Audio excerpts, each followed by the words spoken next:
Es nopirku zobu birsti un zobu pastu. Vidēji gadā tas izmaksā 50 eiro, plus vēl higiēna ap 100 eiro. Sanāk bišķi lētāk. Tas ir tādā ziņā, ka sanāk lētāk nekā visu muti likt vai kaut ko labot un tā tālāk.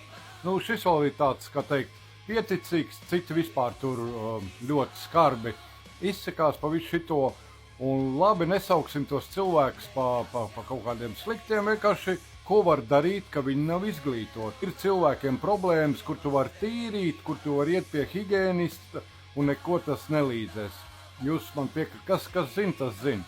Ir kam drūp, ir kam visādas problēmas, ir ģenētiskās problēmas un viss kaut kas, un tā lūk ir neizglītotiem cilvēkiem, kamēr viņiem pašiem dzīvē kaut kas nav gadījies, viņi nemaz par to neinteresēs, viņi nemaz nezin par to, kad arī tīrot un higiēnistu, visu kaut ko var būt arī visādas citas, kādas tik vēl ne problēmas. Kaut kā tā, tā tāda īsa atbilde.